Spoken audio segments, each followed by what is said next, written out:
첨부 파일 관련돼서 간단하게 말씀을 드리도록 할게요. 아까 말씀드린 것처럼 웹 어플리케이션 내에서 사용하는 첨부 파일 기능에 대해서 모듈화가 되어 있는데, 첨부 파일 같은 경우에는 프로젝트 환경에 따라서 파일 시스템 형태로 실제 서버에 적재되는 경우가 있고, DB 기반이면은 DB 내에 이제 비랍 형태라든지 그런 형태로 저장이 될 수도 있고, FTP 환경이라면은 FTP 파일 서버에 저장이 되는 케이스들이 있어요. 그래서 지금 이 첨부 파일 내에서 보시면은 이 첨부 파일 업다운로드에 대한 컨트롤러 서비스가 구성이 되어 있고, 또 첨부 파일 저장소라는 개념이 따로 있어요. 이 첨부 파일 저장소가 말씀드린 시스템이라든지 DBMS라든지 뭐 SFTP라든지 이런 환경을 기반으로 해서 기본적인 클래스를 제공을 하고 있거든요.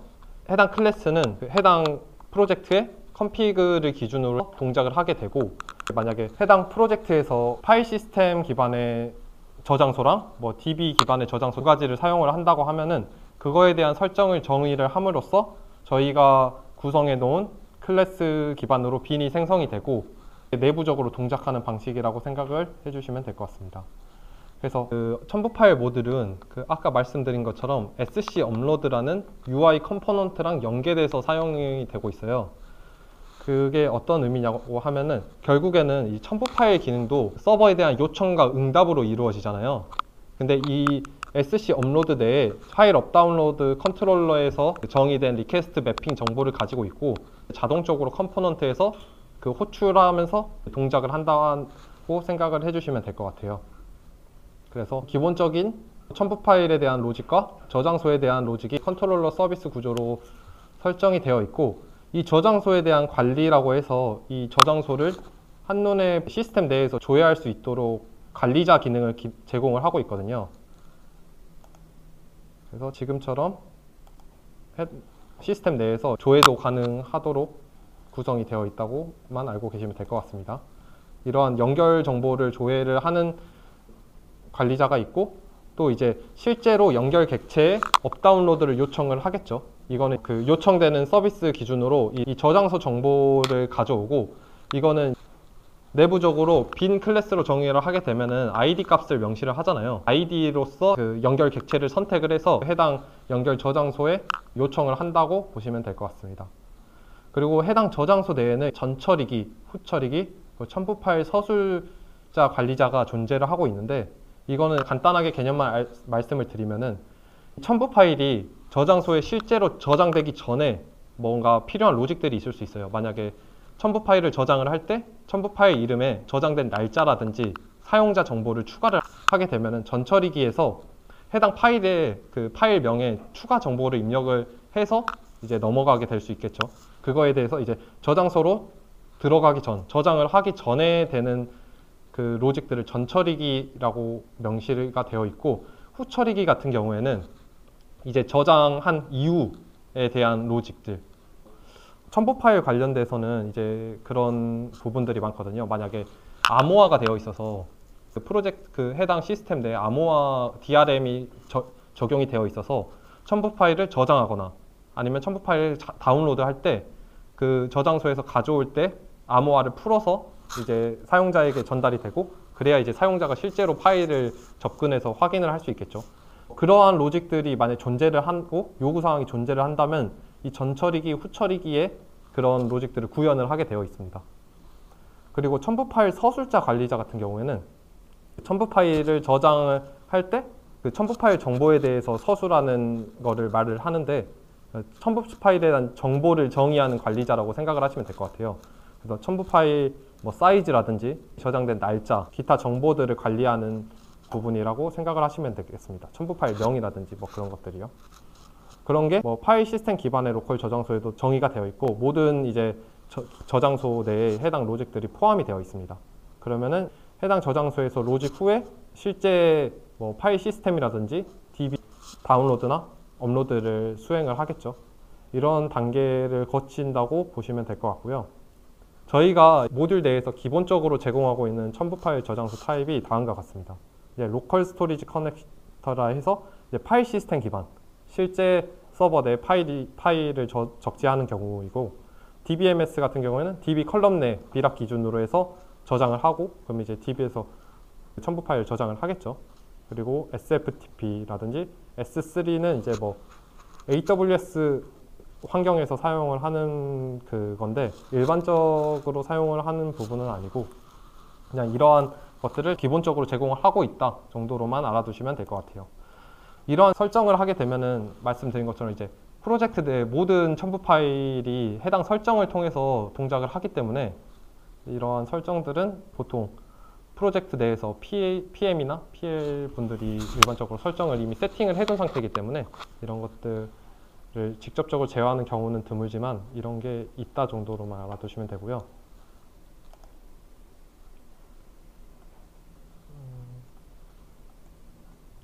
그래서 현재 이 첨부 파일 모듈 같은 경우에는 그 첨부 파일이라는 그 기능의 특성상 요구 사항이 좀 많은 편이에요. 뭐 첨부 파일을 뭐 어떻게 제어해서 인증된 뭐 사용자들에게만 한다든지 특정 권한을 가진 사용자들만 다운로드가 가능하다든지 그런 요구 사항들이 있는데 그거를 이제 모듈 내에서 처리를 하게 되면은 케이스가 너무 많잖아요. 그리고 다양한 케이스가 발생을 할 수 있고 그래서 이 모듈 자체에서 클래스를 제공을 하고 그 클래스를 이제 프로젝트 내에서 상속받아서 실제로 구현을 하는 방식으로 그 이제 구조가 되어 있어요. 그래서 기본적인 기능은 그 모듈 내에 있는 정의된 로직을 따라가지만 실제 상세한 로직에 대한 구현은 이제 프로젝트 환경에서 진행을 하고 있다. 그거에 대한 설명이고요.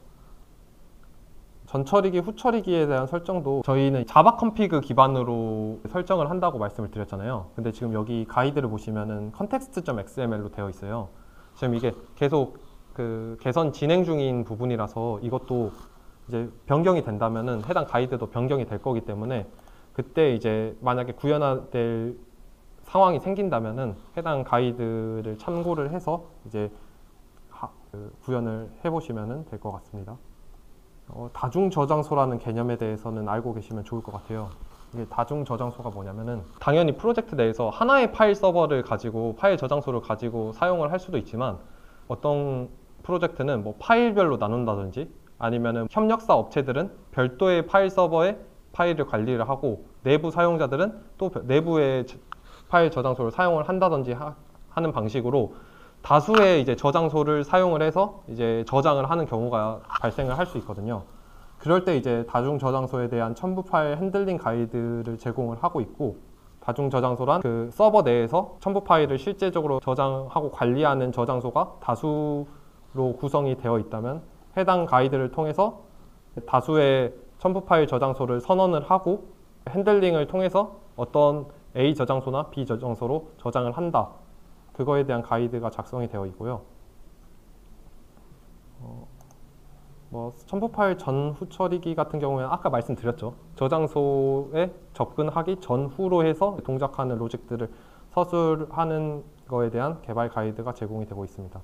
이런 식으로 여기 가이드에는 이제 당연히 없는 가이드도 존재할 수 있지만 저희가 개발을 함에 있어서 이제 그 이슈가 됐고 요청이 왔던 부분에 대해서는 이제 가이드로 정리를 하고 있고 해당 문서가 계속적으로 업데이트 되고 있고 이게 작성된 날짜를 보시더라도 올해 2월에 작성이 된 거고 계속적으로 필요에 따라서는 이제 요청을 해주시면은 그거에 대해서 또 가이드가 필요하다고 판단이 들면은 가이드를 추가를 해서 제공을 하고 있기 때문에 후에 이제 개발에 투입을 해서 하게 첨부 파일 관련된 업무를 맡게 됐다 하면은 이쪽을 참고해서 이런 케이스가 있구나라고 알아두시면 되고 만약에 그런 부분이 없다면은 뭐 실제로 뭐 저희 쪽에 요청을 하던가 이런 업무적인 커뮤니케이션을 통해서 진행을 할 거기 때문에 그 정도로만 알아두시면 될 것 같습니다.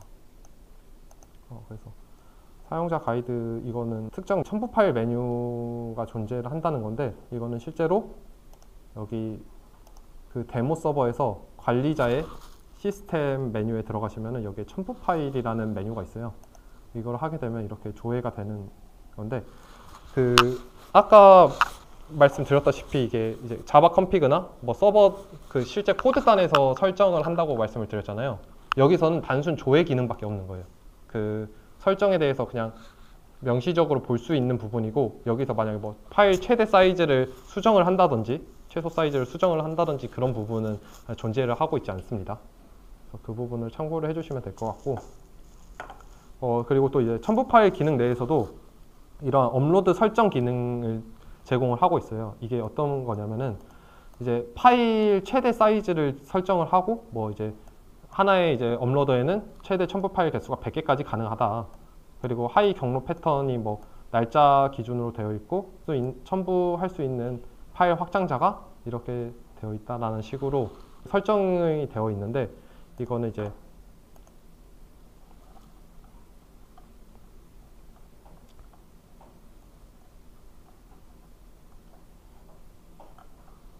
이 첨부 파일 컨텍스트에서 이제 정의를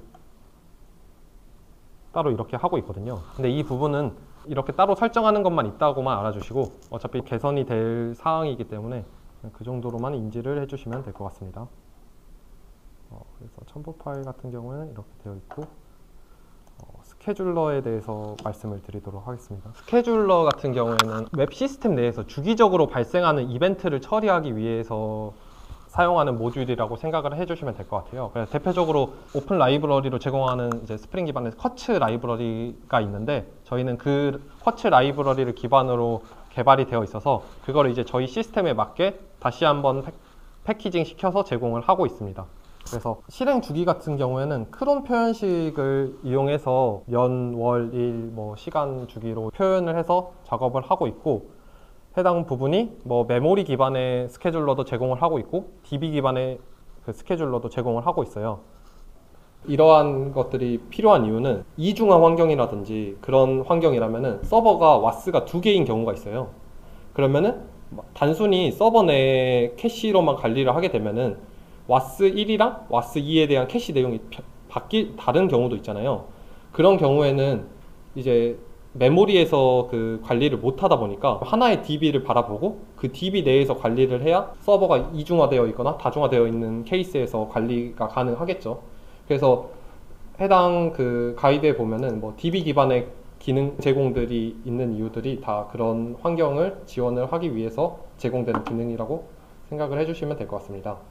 그래서 스케줄러 같은 경우에는 이제 주기적으로 실행을 하는 이제 배치성 스케줄러, 매일 뭐 오전 6시에 실행을 하겠다 하는 그런 스케줄러들과, 일회성 스케줄러는 일종의 로직 예약이라고 보시면 돼요. 내가 이 로직을 3시간 후에 수행을 하겠다 하는 거에 대한 이 스케줄러 해서 배치성, 일회성 스케줄러 두 가지를 제공을 하고 있다고 보시면 됩니다.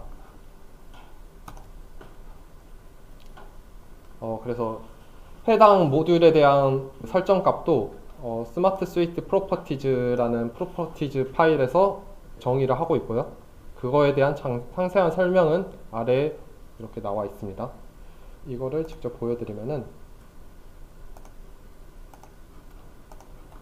지금 보시면은 스케줄러 명, 그리고 스케줄러 설명, 실행 주기 표현식, 트리거 명, 그리고 뭐 이런 식으로 구성이 되어 있잖아요. 이거는 하나하나씩 설명을 드리자면은, 여기서 보여지는 이 스케줄러 명과 스케줄러 설명은 저희가 저희 프레임워크 시스템 내에서 해당 스케줄러를 구분하기 위한 키값이라고 생각을 하시면 되고, 실행 주기 표현식은 크론 표현식을 기준으로 어떤 주기로 실행을 할 것인지에 대해서 그 설정을 하는 값이라고 생각을 하시면 됩니다. 그리고 지금 여기 보면은 이제 트리거 명, 트리거 그룹, 작업명, 작업 그룹이 있잖아요. 이 값들은 임의의 값들이에요. 근데 이 값들이 어떠한 역할을 하냐면은, 저희가 이제 쿼츠 라이브러리를 기준으로 한다고 말씀을 드렸잖아요.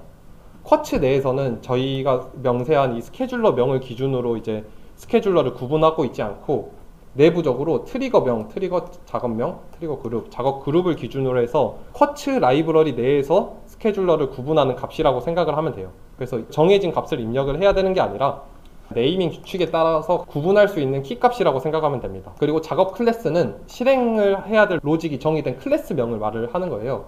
그걸 패키지 경로까지 해서 이제 작성을 해주시는 거고, 그 정의한 로직이 이제 테스트 스케줄러 MET라는 로직이 작업 메서드로 실행이 되겠죠. 그러면 해당 설정은 해당 실행 주기에 해당 클래스 내에 있는 해당 메서드가 실행이 된다. 이거에 대한 설정인 겁니다. 그리고 사용 여부는 이 스케줄러를 실제적으로 해당 주기에 사용을 할 것인지를 말을 하는 거고, 이거를 만약에 체크가 해제되어 있으면은 해당 스케줄러가 실행이 안 된다고 생각을 하시면 돼요. 그리고 이제 상태 유지 여부랑 작업 복원 여부라는 게 있는데,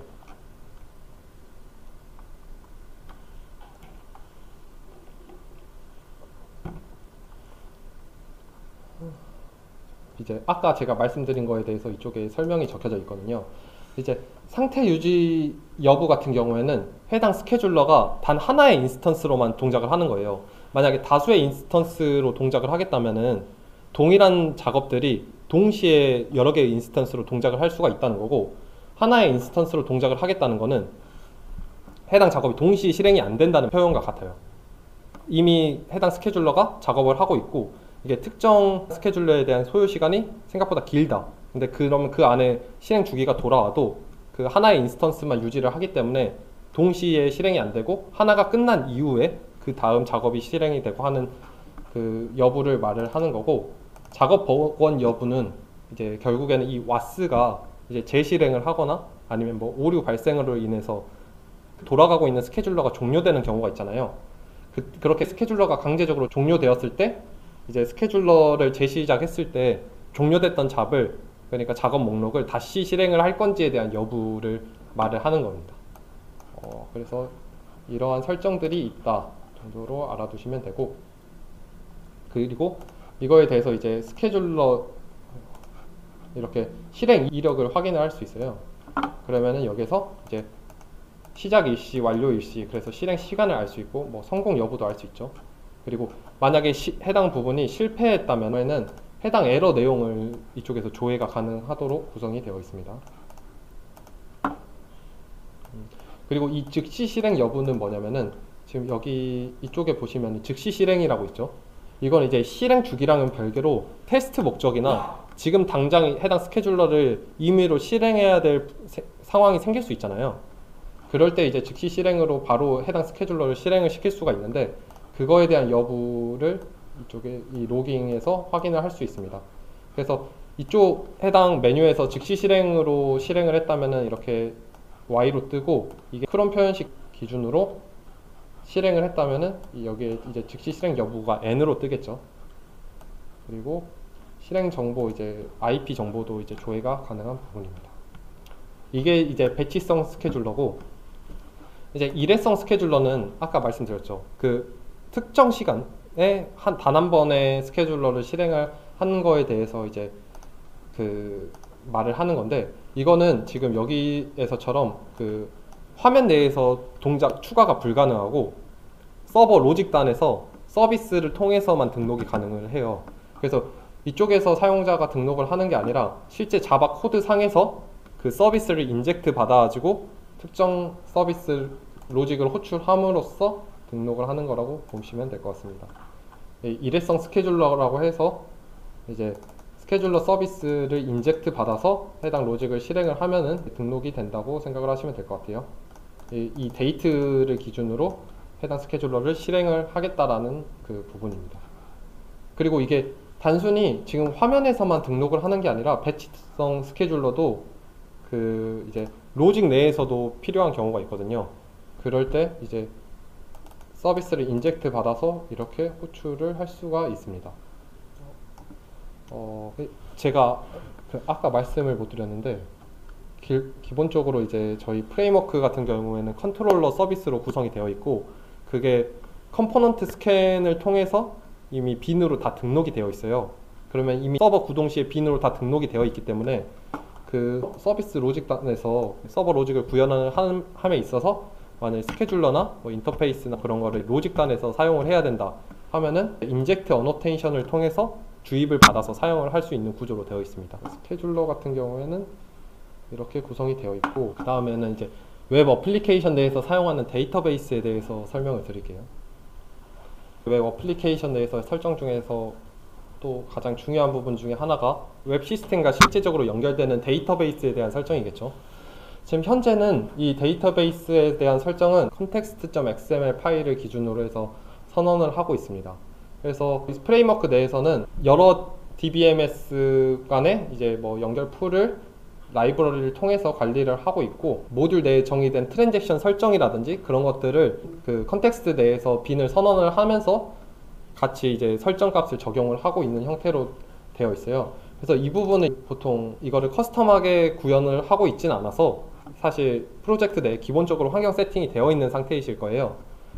근데 이제 뭐 DB 정보가 바뀐다든지 아니면 뭐 DB를 뭐 개발용 DB가 따로 있어서 그걸 설정을 해야 되는지 할 때 이제 데이터 소스 컨텍스트.xml을 보면 되실 거고, 그 내에서 이런 형태로 구성이 되어 있어요. 그럼 여기에 이제 URL 같은 경우에는 DB URL 그리고 DB 유저 네임 그리고 패스워드 정보를 입력을 하게 되겠죠.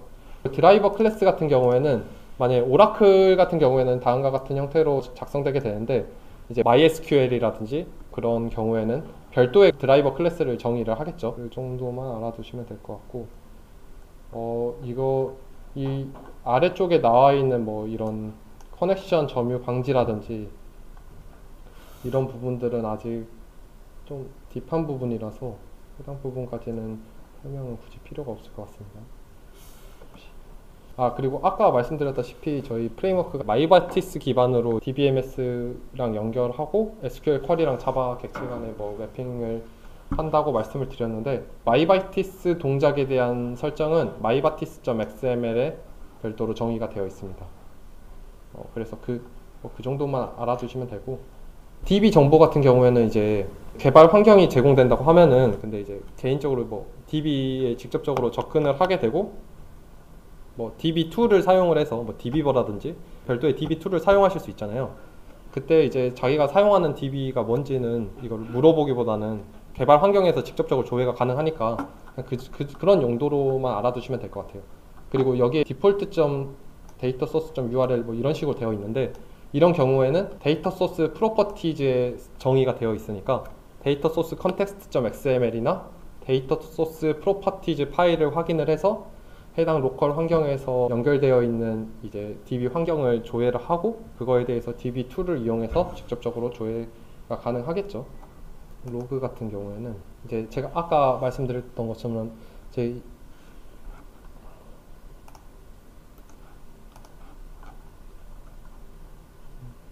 저희는 이제 프레임워크 내에서 로그백을 기준으로 해서 이제 로그 관리를 하고 있다고 말씀드렸고, 그거를 해당 로깅에 대해서 이제 저희가 커스텀하게 제공하기 위해서 모듈화 시킨 게 스마트 스위트 로깅이라는 모듈이라고 생각을 하시면 될 것 같습니다.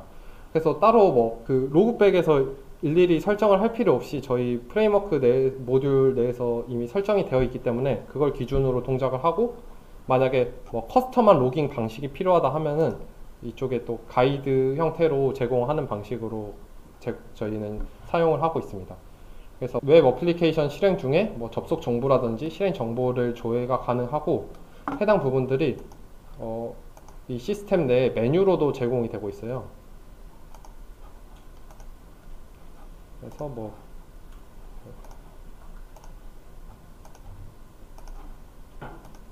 이런 형태로 이제 시스템 내에서도 뭐 로그 정보에 대해서 조회가 가능한데, 그거에 대한 기본적인 동작 구조에 대해서 간단하게 설명을 드려볼게요. 이제 저희 스마트 스위트 로깅 내에서 구성하고 있는 로깅 종류가 접근 로그랑 실행 로그로 나눠지는데, 이제 접근 로그 같은 경우에는 서버에 대한 그 클라이언트의 요청을 추적을 하는 거예요. 해당 시스템에서 만약에 뭐 로그인을 했다든지 아니면 뭔가를 수정을 하고 뭐 기준 정보를 수정을 했다든지 그런 동작들 있잖아요. 그 서버로 리퀘스트를 통해서 요청하게 되는 정보들에 대해서 로깅을 하는 것을 접근 로그라고 하고, 실행 로그는 애플리케이션 내, 그러니까 와스 내부에서 돌아가는 그 동작에 대해서 로그를 하는 거라고 생각을 하시면 될 것 같아요. 그래서 지금 이 접근 로그는 제가 말씀드렸던 것처럼 이 시스템 내에서 사용을 하는 것들에 대해서의 그 기록 로그라고 말씀을 드렸잖아요. 이게 어떤 방식으로 동작을 하냐면은 이제 스프링 MVC 패턴으로 저희 프레임워크가 구성이 되어 있고, 그러면은 모든 요청에 대해서 인터셉터를 활용을 해서 요청에 대해서 인터셉트를 해요. 그래서 그 요청 정보를 기준으로 해서 그 이제 로깅을 하게 되고, 그거를 이제 별도의 테이블에 저장을 하는 방식으로 동작을 하고 있다고 보시면 될 것 같습니다. 이런 테이블 구조 같은 경우에는 정형화되어 있는 테이블 구조이기 때문에 굳이 말씀을 드릴 필요는 없을 것 같고, 그렇죠. 근데 이제 인터셉터 같은 경우에는 이제 일반 요청에 대한 인터셉터랑 이 첨부 파일 관련된 인터셉터를 별도로 두고 있어요. 그래서 첨부 파일 업 다운로드 같은 경우에는 이쪽에서도 별도의 로그에서 관리가 되고 있어요. 잠시만. 지금 이렇게.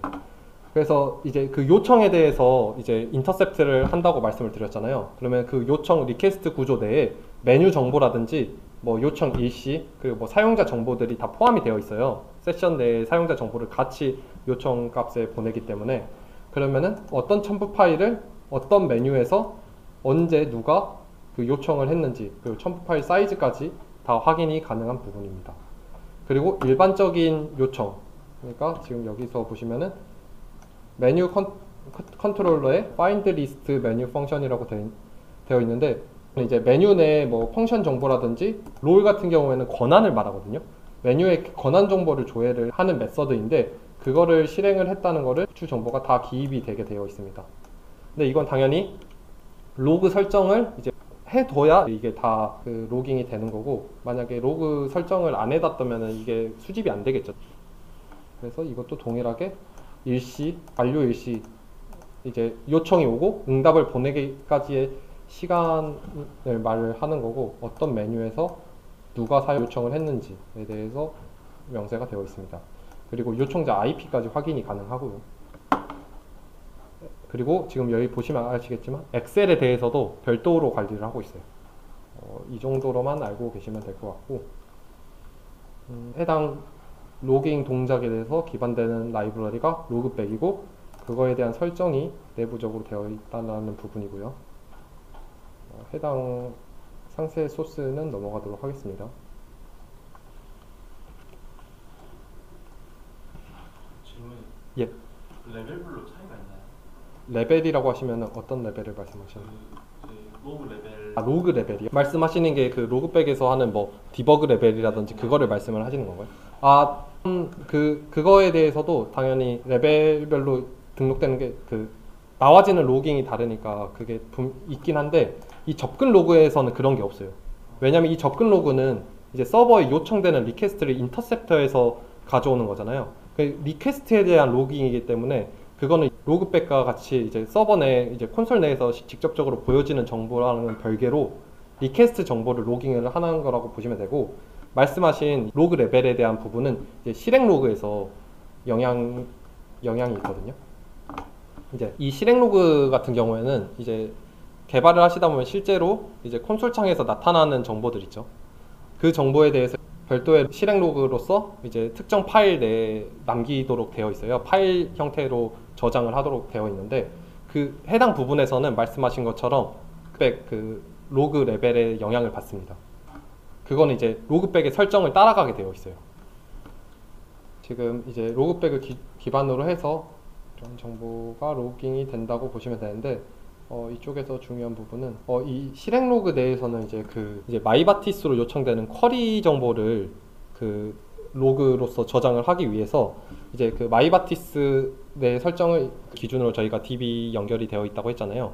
그쪽에서 인터셉터 클래스를 구현을 해서 이제 마이바티스를 통해서 쿼리에 요청되는 거를 또 인터셉터에서 그 SQL 정보를 가지고 와서 그거를 또 이제 로깅 하게 되는 정보가 이쪽에 작성이 되어 있는 부분입니다. 그래서 쿼리 실행 정보가 저장이 된다는 것과 로그인 시에도 로그인 정보가 저장이 된다는 거, 그거, 그리고 스케줄러도 이제 결국에는 내부에서 한번 등록을 해놓으면 이게 배치성으로 돈다고 말씀을 드렸잖아요. 그거에 대해서도 이렇게 별도로 설정 정의가 되어 있는데, 이건 기본적인 그 모듈 내에 있는 컨피그 정보이기 때문에 상세한 부분을 설명드리기에는 시간이 부족할 것 같고요. 이거는 해당 부분이 궁금하시다면 해당 문서를 한번 봐주시면 좋을 것 같아요. 이쪽 부분을 상세하게 작성을 해두는데, 여기서 근데 알아두셔야 될 게, 이제 저희 로깅을 하는 과정에서 이제 저희가 자주 사용하는 뭐 시간 정보라든지 뭐 스레드 정보, 그리고 레벨, 뭐 로거, 그리고 뭐 그런 세션 정보라든지 그런 것들을 한눈에 파악하기 위해서 이렇게 로깅 패턴을 정의해 놨어요. 지금 보시면은 그 명시적으로 되어 있는데 뭐 이제 시간, 그리고 뭐 스레드 정보, 그리고 뭐 레벨, 이제 뭐 이 아이디, 뭐 세션 아이디, 뭐 유저 아이디, 이런 식으로 메시지까지 이러한 패턴 형태로 이제 그 로깅이 되어진다고 보시면 될 것 같습니다. 그래서 제가 실제로 그 로깅된 파일을 한번 보여드릴게요. 다음과 같이 여기서 말씀드린 이 부분은 로깅 패턴을 이제 해당 정보가 기입돼서 보여지는 거고요. 여기 보면은 이제 날짜, 그리고 여기 클래스 정보, 그리고 세션명이 이쪽에 기입이 되겠죠. 뭐 이게 지금 제 로컬 개발 환경에 로깅된 정보를 보여드리는 거라서 일부분이 이제 안 보이는데 그런 것들을 감안해서 봐주시면 좋을 것 같아요.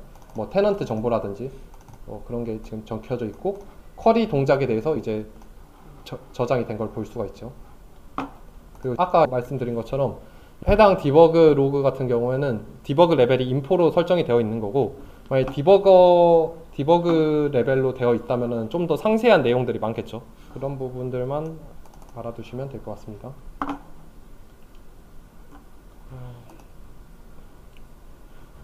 로그는 뭐 이거 외에 필요에 따라서 아까 보여드린 정보 외에 또 다른 정보를 기입을 한다든지 할 경우에 이제 그런 커스텀하게 로깅을 할 수 있고, 그거에 대한 설정 가이드가 작성이 되어 있는 거고요. 로그 파일 경량화, 성능 향상에 대한 이런 가이드를 제공을 하고 있다 정도로 알아두시면 될 것 같습니다. 엑셀 같은 경우에는 그 프로그래밍 자체가 이 다수의 데이터 목록을 그 한눈에 파악하기 쉽게 통계적으로 보기 위해서 사용을 하는 거잖아요. 엑셀은 저희 시스템 내에 그리드라는 웹 컴포넌트랑 기능의 유사성을 가지고 있어요.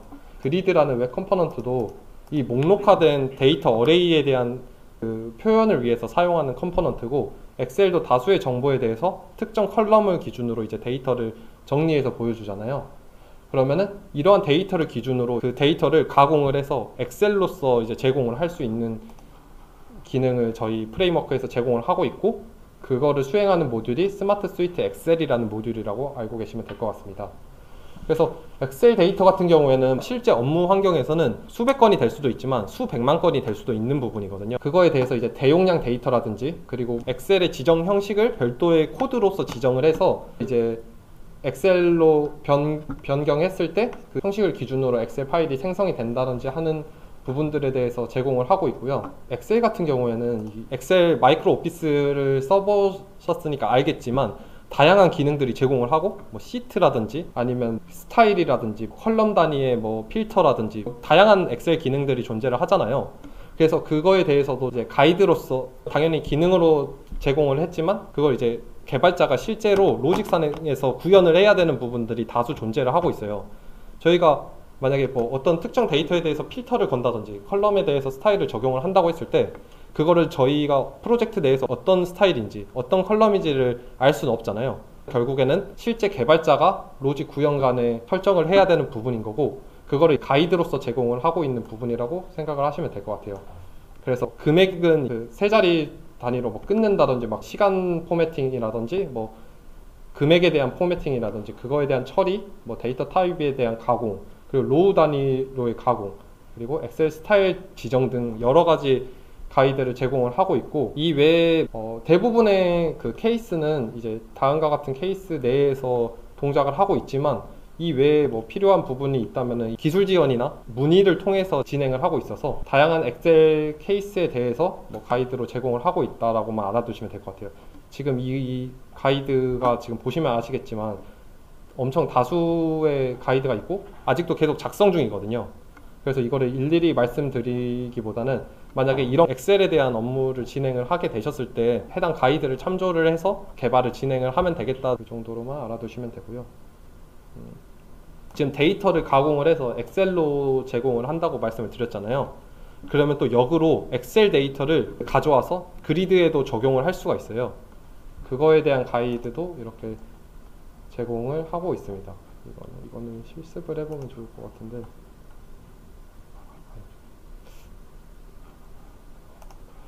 결국에는 이제 뭐 엑셀 파일 뭐 확장자로서 사용을 하고 계시잖아요. 근데 그걸 이제 실제로 까보실 수 있거든요. 그 뭐 zip 파일이라든지 뭐 압축을 해제를 하게 되면은 엑셀이라는 파일 자체가 내부에는 XML 구조의 데이터로 구성이 되어 있어요. 그래서 그 내부의 XML 데이터를 기준으로 해서 데이터를 싹 가져오고 그거에 대해서 이제 출력을 해서 이거를 이제 그리드에 매핑하는 방식으로 업로드를 수행을 하고 있는데 이거는 후에 이제 그 진행하게 되면서 이제 사용을 해보실 기회가 있으실 것 같아서 그때 한번 사용을 해보시면은 제가 말씀드린 게 어떤 부분인지 이해를 하실 것 같습니다. 지금 이렇게 해서 지금까지 이제 설명드린 기능들이 이제 서버 내에서 동작을 하는 모듈들의 기능이었고, 이제 다음 시간에 설명드릴 기능들은 이제 UI 영역 내에서 이거는 이제 실제적으로 업무 개발을 하실 때 사용하시는 웹 컴포넌트에 대해서 설명을 드릴 거예요. 이건 이제 개발자가 해당 컴포넌트를 사용을 해서 개발을 수행하는 부분이기 때문에 이 부분은 따로 끊어서 10분 쉬었다가 진행을 하도록 하겠습니다.